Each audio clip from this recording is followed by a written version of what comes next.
The silent sky. The night the sky went silent, humanity knew something was wrong. At first, it was subtle, a flicker in the stars, satellites dropping offline, television broadcasts cutting to static. The news anchors tried to keep their voices calm, but everyone watching could see the fear in their eyes. Then came the blackout. Phones died. Internet collapsed. GPS went blind. A strange, unnatural stillness hung over the earth. And then the thunder came. Over New York, London, and Beijing, the heavens split open as colossal shapes descended through the clouds. At first glance, they looked like storms, dark masses blotting out the stars, but when the lightning flashed, they revealed themselves. Warships, each the size of a city, their hulls bristling with weapons that glowed with unnatural light. The Kael'Thar Dominion had arrived. The first strike came without warning. Plasma fire lanced downward, slicing skyscrapers in half like butter. Bridges erupted into fireballs. Highways split open as shock waves tore through the earth. In a single hour, Manhattan was reduced to a smoking ruin. People ran, screamed, fell. Cars jammed the streets in a desperate flight that led nowhere. Across the globe, it was the same. Paris burned. Tokyo drowned beneath a tidal wave triggered by orbital bombardment. Cairo's pyramids collapsed into dust. Humanity's greatest cities became graveyards in a single night. The invaders made no demands. They did not ask for surrender. They did not speak to the people of Earth. They came with one purpose, to harvest. The Kael'Thar were not an army in the way humanity understood. They were a machine of conquest perfected over millennia. Their harvest fleets stripped planets bare, resources, energy, life. Every species they encountered was enslaved, dissected, or erased. To the Kael'Thar, humanity was not an enemy. Humanity was prey. But prey does not always die quietly. In the rubble of New York, survivors huddled in the subway tunnels, coughing through smoke and dust. Soldiers who had lost their entire units. Families who had lost everything. Hackers clutching laptops powered by stolen car batteries. Mechanics and doctors with no hospitals left to work in. They came together not because they had hope, but because there was no other choice. Among them was Colonel Marcus Hayes, a war veteran whose unit had been obliterated in the first hour of invasion. His uniform was torn, his left arm wrapped in bloodied bandages. Yet his eyes still carried the fire of command. Beside him was Dr. Elena Rivera, a systems engineer who had once worked on satellite defense systems. She held a salvage tablet, jury-rigged to pick up fragments of alien code leaking from their transmissions. And with them were dozens of others, ordinary people turned fighters overnight. "They're coordinated," Rivera whispered, showing Hayes the streams of alien data. "Every strike, every drone, every mech, it's all centralized. Their efficiency is their strength. But that also means it can be broken," Hayes finished, his gravel voice carrying a spark of something dangerous. Not hope. Something stronger. Defiance. The group fell silent as a deep vibration shook the tunnels. Dust rained from the ceiling as something massive passed overhead. They could feel it in their bones, the thrum of alien engines. Rivera spoke again, louder this time, so everyone could hear. "We can't outgun them. We can't outnumber them. But they don't understand us. They don't understand chaos. If we can corrupt their systems, jam their network, infect their fleet, we can blind them. Even for a moment." "Even for a moment," Hayes repeated, looking around at the survivors. "That's all humanity has ever needed." The people around him, exhausted, hungry, grieving, straightened at his words. Something flickered in their eyes. Not victory. Not yet. But the refusal to bow. Outside, the city burned. Towering Kael'Thar mechs patrolled the streets, their eyes glowing with crimson fire. Drones scoured the ruins, executing any who dared to resist. Above it all, the mothership hung in the sky like a black sun, its vast silhouette dwarfing the shattered skyline. But beneath the ground, in the shadows, humanity's fight began. Small groups ventured into the ruins, striking at patrols with Molotovs and stolen rifles. Hackers pieced together alien scraps, their fingers flying across keyboards lit by flickering candlelight. Mechanics built weapons from construction equipment and mining drills. Children carried messages between safe houses when radios failed. Everywhere, the Kael'Thar saw chaos, disorder, futility. But to humans, chaos was survival. One night, as Hayes stood guard at the mouth of the tunnel, he watched the sky glow red from distant fires. He thought of all the wars humanity had fought, not against aliens, but against itself. For centuries, nations had clashed, people had bled, and yet, somehow, humanity had endured. And now, against an enemy from beyond the stars, Hayes felt something stir in his chest. A memory. A truth. "We've been fighting impossible wars since we learned to stand," he muttered under his breath. "And we're still standing." Behind him, Rivera's tablet beeped. She looked up, her face pale but determined. "I've found it. Their control signal. It's here, in New York. The mothership is broadcasting commands to the entire fleet. If we can get inside, if we can plant a virus." Her voice trailed off, but everyone in the tunnel understood. It was madness. It was suicide. But it was also the only chance they had. Hayes grinned, the first real smile in days. "Then we don't wait for them to finish us off.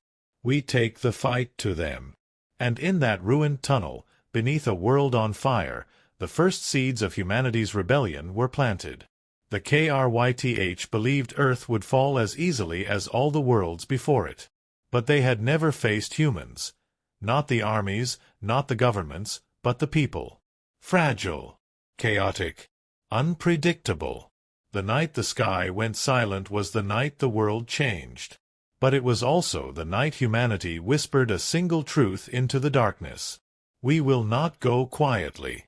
Fire in the ruins. The first sparks of rebellion ignited not in vast armies or organized states, but in the smoldering wreckage of fallen cities.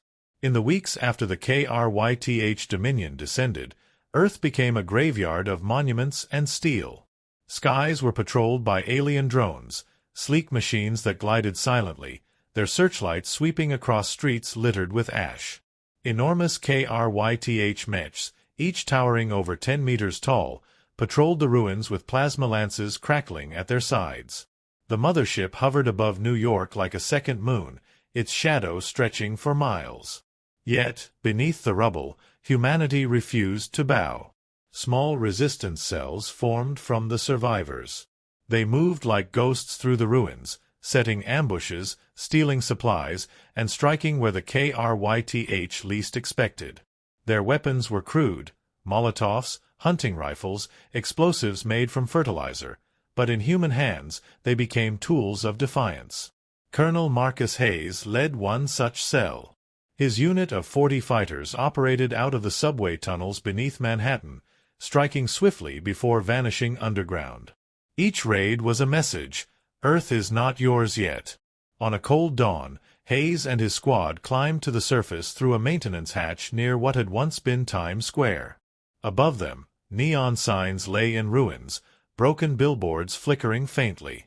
The air was heavy with smoke, carrying the acrid stench of plasma-scorched steel. "Targets at 12 o'clock, whispered Corporal Juno, pointing to a convoy of Kael'Thar drones escorting a supply crawler. The crawler resembled a massive centipede, its armored body slithering across the cracked pavement. Hayes crouched low, scanning the shadows. "Remember the plan. Hit fast, hit hard, disappear." Leah Tran, the young mechanic-turned-fighter, tightened the harness on her makeshift exosuit, a towering machine cobbled together from construction machinery, hydraulics, and scrap metal. Sparks flickered across its arms where she'd welded on steel plating for armor. It wasn't elegant, but it gave her the strength to topple a tank. She grinned through the dirt on her face. Ready to make some noise. Rivera sat nearby, hunched over a salvaged laptop powered by a jury-rigged car battery. Lines of alien code scrolled across her screen. She was the brain of their operation, hunting for weaknesses in the Kael'Thar network. "Keep them distracted," she muttered, fingers dancing. "If I can tap their signal during the fight, we'll learn more about their command protocols." Hayes raised his fist, then dropped it. The ambush began. Leah burst from cover, her exosuit roaring as its hydraulic arms smashed into the crawler's side. Metal screeched. The massive machine buckled under her strike, flipping onto its back like an insect. Human fighters swarmed, hurling Molotovs that exploded in bursts of fire. The drones reacted instantly, their red optics blazing as plasma bolts ripped through the ruins. Buildings shattered under the blasts, raining glass and stone. Hayes rolled behind cover, his rifle spitting rounds. They barely dented the drones, but it forced them to move, buying precious seconds. Juno launched an EMP grenade. It detonated with a crackling wave, frying 3 drones midair. They spiraled down in bursts of flame. But then the Kael'Thar mechs arrived. 2 of them stomped into the square, their armored legs crushing debris beneath their weight. Each raised a plasma lance, hurling bolts that incinerated fighters in blinding flashes. The ground shook with every step they took. Leah roared, charging one of the giants. Her exosuit slammed into the mech, grappling it like a titan. Sparks flew as she wrenched at its armor. The alien machine retaliated, smashing her to the ground. Hydraulic fluid sprayed from her rig, but she forced the suit upright again, refusing to break. Hayes saw the second mech advancing on Rivera. She sat exposed, her eyes locked on the screen, refusing to look up. Come on," she whispered, her fingers a blur. "Just a few more seconds." "Juno!" Hayes barked. "Cover her." Juno and 2 fighters unleashed everything they had, grenades, rifles, even improvised rockets. Explosions lit the mech's armor, barely slowing it. The alien raised its plasma lance for a killing strike. And then Rivera shouted, "Got it!" Her laptop screen flared green. She slammed the enter key, unleashing a virus packet into the alien signal. The mech froze mid-swing, its optics flickering. For 3 seconds, it stood motionless, vulnerable. "Now!" Hayes roared. Leah lunged, driving her exosuit's jagged steel arm through the mech's chest. It convulsed, sparked, and collapsed in a thunderous crash. The other mech tore free of her grip, retreating toward the mothership as if summoned. Drones followed suit, abandoning the fight. Within moments, the square was empty except for the smoking crawler and the corpses of the fallen. Hayes surveyed the carnage. A dozen fighters lay dead. Leah's exosuit sparked and hissed, barely holding together. Rivera clutched her laptop, its screen cracked but still glowing with alien data. "It worked," she breathed. "I got into their network. Their command signals. It's centralized, just like I thought.